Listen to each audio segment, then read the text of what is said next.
When was the last time you sat in silence and didn't immediately reach for something to escape it? Not your phone, not music, not a conversation. Just you, unfiltered, uninterrupted, and fully present. And more importantly, what happened in that moment? Did you feel calm, or did something inside you start to stir, like a restless animal waking up in the dark? Because if we're honest, silence doesn't feel like peace anymore. It feels like pressure, like something is about to surface that we're not sure we want to meet. And so we fill it, instantly, almost reflexively. A scroll, a video, a distraction, anything to keep that door closed. But here's the unsettling question most people never ask. What exactly are we trying so hard not to hear? There's a quiet epidemic moving through modern life. You won't see it on medical charts. There's no fever, no visible symptom, but it's everywhere. It's the inability to be alone with your own mind, without flinching. People fall asleep to noise because silence feels too loud. They wake up and reach for their phone before their thoughts can even fully form. Not because they're lazy, but because stillness has become unfamiliar territory. And unfamiliar territory feels dangerous, even when it's inside your own head. This isn't weakness in the way we usually think about it. It's something deeper. It's a quiet admission, one we rarely say out loud, that being alone with ourselves no longer feels safe or even desirable. So we surround ourselves with noise, constantly. Not because we love it, but because we fear the alternative. Because in silence there is nothing to hide behind. No buffer, no filter. Just you, meeting yourself exactly as you are. And for many people, that meeting feels unbearable. The noise of modern life isn't just something imposed on us. It's something we participate in, actively, repeatedly, almost desperately. Because silence doesn't just remove sound, it removes distraction. And without distraction, what remains is truth. The ancient Stoics understood this long before our world became saturated with stimulation. They saw something fundamental about human nature, that the quality of your inner life shapes everything you experience externally. Not poetically, practically. They believed that what you avoid internally doesn't disappear. It waits. It hardens. It gathers weight beneath the surface, quietly influencing how you see the world, how you react, how you move through your days. The thoughts you refuse to face don't dissolve. They organize themselves in the background. They shape your moods without your permission. They distort your perceptions without your awareness. The unexamined self doesn't go away. It takes control. And every now and then, when the noise drops unexpectedly, you get a glimpse of it. A quiet drive with no music, a power outage, a canceled plan that leaves you alone with an empty hour, and almost instantly, there's that urge, that subtle but urgent need to fill the space, to reach for something, anything. That reflex isn't random, it's trained, conditioned, a learned escape from the discomfort of being fully present with yourself.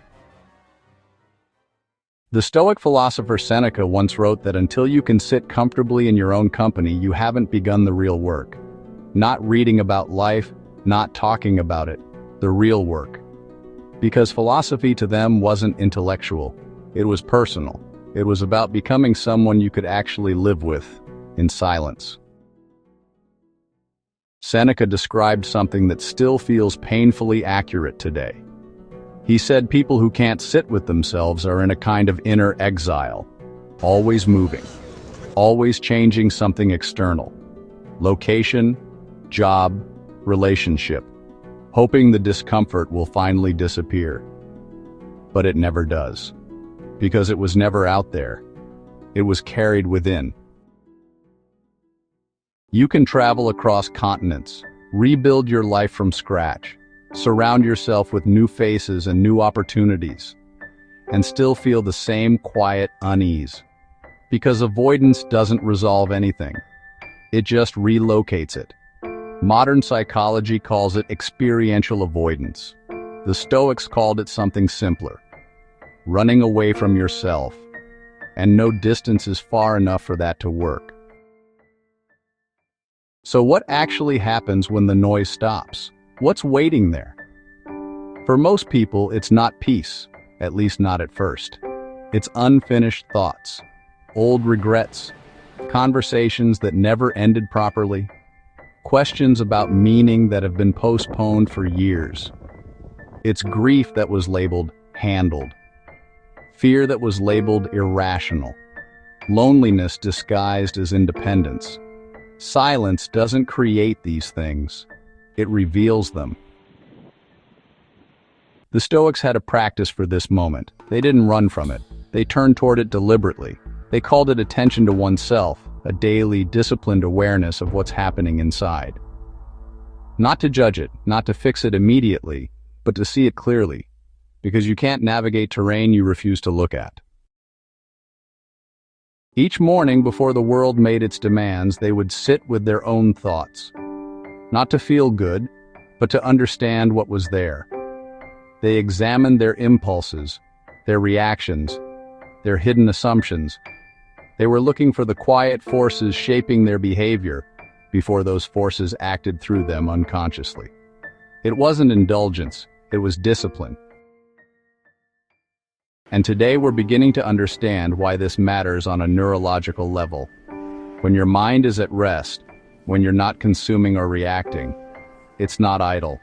It's integrating, processing, building the internal story that becomes your sense of self.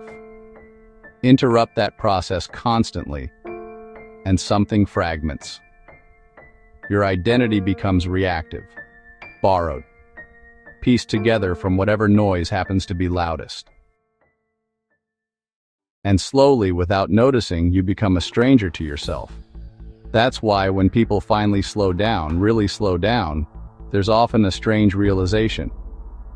I don't actually know who I am without all of this. The Stoics believed true freedom had nothing to do with external conditions. It wasn't about having more options, more access, more stimulation. It was about whether you could sit with yourself without needing to escape. Because if you can't, then no amount of external freedom will feel like enough. You'll always need something else. And this is where our modern definition of freedom starts to crack. We think freedom means access, endless options, constant stimulation, the ability to fill every moment. But dependence on distraction isn't freedom. It's a quiet form of captivity, because you need the noise to feel okay. And without it, you don't know how to be. Centuries ago, a philosopher made an observation that feels almost unsettling today. He said that most human problems come from the inability to sit quietly in a room alone, not as a metaphor, as a diagnosis. So the question isn't whether we should learn to sit with ourselves, it's how. And more importantly, what we're willing to face when we do. Because this path isn't comfortable at first, it's clarifying. When you begin, it can feel like turbulence. Thoughts rise faster than you expect. Emotions feel sharper, less controlled. Things you thought were resolved clearly aren't. But that's not failure. That's exposure. And exposure is the beginning of understanding. Instead of reacting, the Stoics practiced observing. Not suppressing emotion, but stepping back just enough to see it clearly. To notice it. To understand its shape. Like watching a river instead of being swept away by it. That small shift changes everything. Because the things we avoid most are often the things that reveal us most. Avoided grief becomes numbness. Avoided loneliness becomes endless distraction. Avoided fear becomes anxiety that never seems to settle. Avoidance doesn't empty these experiences. It intensifies them. But when you turn toward them genuinely without resistance, something surprising happens. They become human, not overwhelming forces, not something to escape, just parts of you, asking to be seen. And in that moment, something shifts. Not everything is fixed, but something becomes clear. You can face yourself and remain intact. This is the foundation of a different kind of life. One built not on constant escape, but on familiarity with your own inner world, where you're no longer avoiding yourself. You're inhabiting yourself. And this isn't something you achieve once. It's something you return to, again and again. A quiet practice, a steady turning back. Each time you notice you've drifted into noise, and choose to come back. The result isn't a life without difficulty. It's a life where difficulty doesn't control you, where you can feel deeply without needing to escape, where silence isn't threatening anymore. It's familiar.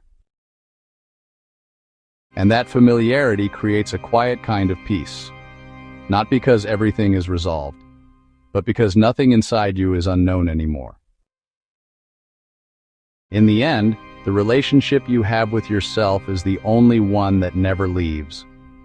And the question is simple.